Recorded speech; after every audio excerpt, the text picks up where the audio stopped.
안녕하세요. 코딩의 신 아샬입니다. 오늘은 Git을 잘 쓰게 되는 방법에 대해서 얘기를 해보도록 하죠. 얼마 전에 제가 올렸던 오픈소스 프로젝트를 참여해야 되는 이유 영상에서 첫 번째로 꼽았던 것 중에 하나가 바로 Git을 잘 쓰게 된다는 거였죠. 여러분들 회사에서도 Git을 쓸 수 있고요. 협업을 하다 보면 Git을 잘 못 쓰기 때문에 생기는 문제가 굉장히 많아요. 제가 기존에 올렸던 영상들 개발자는 어떻게 작업을 나누고 정복하는가, 팀 워크플로우에 관한 것들, 그리고 그 전에 올렸던 여러 가지 영상들 보면 다 Git에 대해서 제가 좀 얘기를 하고 있고, Git을 좀 더 잘 쓸 것, 그리고 리베이스 같은 거에 충분히 익숙해질 것을 얘기를 했었죠. 그렇다면 어떻게 해야 Git을 잘 쓰게 될까요? Git을 쓰는 법을 제가 항상 Git 프로라는 책이 있거든요. 온라인에 충분히 있어요. 아무도 읽지 않죠. 제가 계속해서 추천하는데도 반드시 읽으셔야 되는데 이 정도로는 충분하지가 않아요. Git을 쓴다라는 거는 우리가 운동하는 거랑 똑같아요. 제가 아무리 스쿼트 자세를 충분히 머릿속으로 안다고 해도 잘하는 거는 별개의 문제죠. 수영 어떻게 하는 거다 안다고 해도 연습하지 않으면 안 돼요. 우리는 연습을 계속 해야 되고 어떻게 연습할 것인가에 대해서 오늘은 좀 말씀을 드리려고 해요. 첫 번째로는 Git을 그냥 평소에 쓰는 거예요. 내가 매일매일 뭔가 Git을 쓰는 상황을 억지로라도 만들어내는 거죠.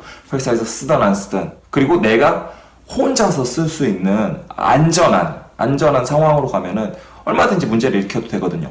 회사에 있는 Git이나 Git 저장소나 이런 거는 망가뜨리면 어떡하지? 이렇게 하면 안 되는데 같은 두려움을 가질 수 있거든요. 그래서 내가 혼자서 충분하게 사용할 수 있는 저장소를 만들고 그걸 충분히 활용하는 게 좋아요. 제 GitHub에 보시면은 코딩 라이프라는 레퍼지토리가 있거든요. 저는 여기에다가 뭔가 제가 코딩 연습을 하는 게 있으면 그냥 올려요. Git에 제 코드를 어떻게 올려야 되고 커밋 로그를 이렇게도 남겨봤다 저렇게도 남겨봤다 여러 가지 실험해 볼 수 있죠. 저 혼자서 쓰는 거기 때문에 어떻게 해도 상관이 없어요. Git 이그노 전략을 어떻게 할 것인가, 아니면은 이번에 GitHub에 붙여서 쓰는 CI 도구나 정적 분석 도구가 있는데 어떻게 할 것인가, 마음껏 할 수 있죠. 매일매일 내가 내 마음껏 쓸 수 있는 공간을 만드시고요. 저처럼 코딩 라이프 같은 레퍼지토리를 파게 되면요, 코딩도 열심히 하게 되겠죠. 여러 가지 효과를 거둘 수 있으니까 평소에 Git을 쓰는 상황을 만들도록 하세요. 두 번째로는요, 꼭 코드가 아니어도 상관없어요. 제가 쓰는 무언가를 위키라든가 문서라든가 이런 것도 Git에 올리고 GitHub 자체를 익숙해지기 위해서 거기서 어떻게 쓸 것인가를 연습하는 것도 굉장히 중요해요. Git만 잘 쓰는 게 아니라 GitHub이라든가 비트버킷이라든가 아니면 GitLab이라든가 다른 도구들을 잘 쓰는 것도 굉장히 중요하거든요. 특히 Git을 이용해서 블로그를 만들면은 이거를 GitHub에 올리면은 바로 적용이 되거든요. 제 홈페이지, 제 블로그 이런 것들을 Git으로 관리를 해서 쓰는 것도 굉장히 중요하죠. 개인 홈페이지 이런 거 다들 가지고 계시죠? 만약에 도메인이 없더라고 해도 GitHub에 하나 파셔서 자기 계정 이름 .github.io 하면은 홈페이지로 만들어서 쓸 수 있거든요. 특히 저는 회사라면은 회사 블로그를 만드는 거를 굉장히 추천해요. GitHub에다 그런 식으로 보이게 도메인이 있더라도 GitHub으로 나가게. 예를 들어서 우한 형제들 같은 경우에는 개발자 블로그가 github.io로 공개가 되어 있죠. 그런 식으로 하는 걸 굉장히 추천을 드리고요. 저 같은 경우에는 제 홈페이지 rstudio.com이 바로 GitHub으로 직접 관리되고 있죠. 세 번째로는요, 컨플릭트 나는 상황을 해소하는 법을 우리가 배워야 되거든요.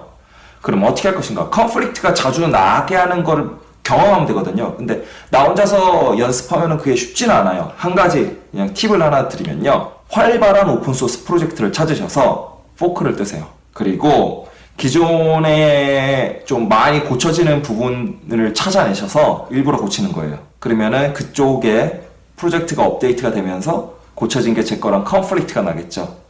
그러면 이걸 어떻게 해소할까? 이건 굉장히 중요한 게요, 실전처럼 제가 컨플릭트를 경험할 수 있게 돼요. 실전처럼 컨플릭트 환경을 만들지 않으면요, 굉장히 많이 당황한단 말이에요. 왜 이런 문제가 생기고, 컨플릭트가 나면 대개는 내가 고친 부분이랑 상대가 고친 부분이 같이 뜨거든요. 특히 이상하게 뜨는 경우가 있는데, 이상하게 뜨는 경우를 시뮬레이션 하는 방법들도 있지만 생각보다 어려워요.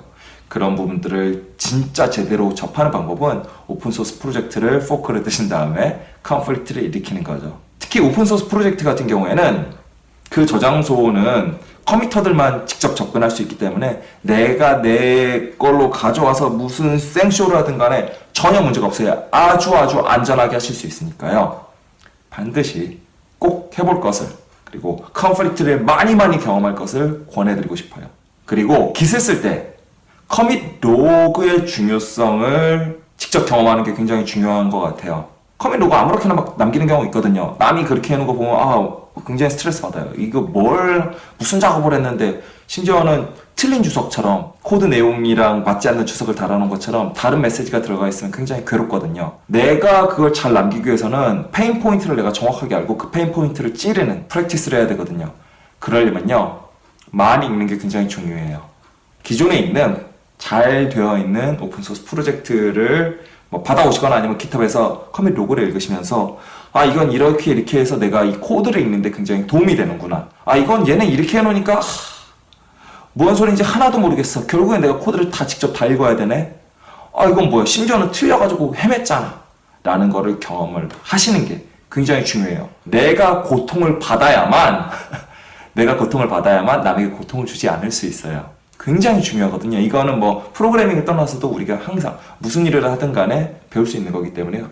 내가 일단은 고통스러운 거나 아니면 굉장히 좋은 거를 보면서 감사함을 느끼거나, 이건 이렇게 해놔서 제가 너무나도 행복해요. 이렇게 해놓으시더니 크게 도움이 되었어 라는 상황을 겪거나요. 많이 읽으세요. 커밋 로그를. 그리고 깃허브 같은 거 쓰신다면은 깃허브에 올라가 있는 풀리퀘스트를, 거기서 논의되는 내용들을 읽어보세요.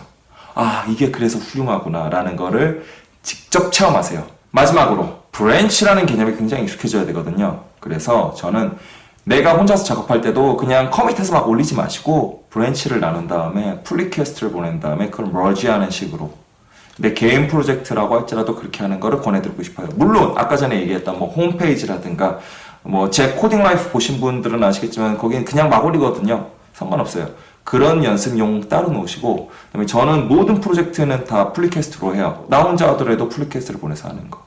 이런 것들을 충분하게 익히시는 게 중요해요. 특히 브랜치를 나누는 거는 하나 할 때마다 브랜치 하나 여러 개를 동시에 브랜치를 만들어서 브랜치를 왔다 갔다 하면서 처리하는 것들 익히시면 좋아요. 특히 중간에 git ignore 파일 같은 거를 수정했을 때 브랜치 바꾸는 순간에 갑자기 얘가 왜 갑자기 잡히지? 예를 들어서 node modules라는 폴더가 원래는 git ignore가 안 돼 있었는데 package.json 만들어서 인스톨하면 생기잖아요. 그랬을 때 이쪽에서는 있는데 저쪽에서는 없고 이런 상황들이 생길 수 있어요. 그럴 때마다 내가 이걸 어떻게 해결해야 될까?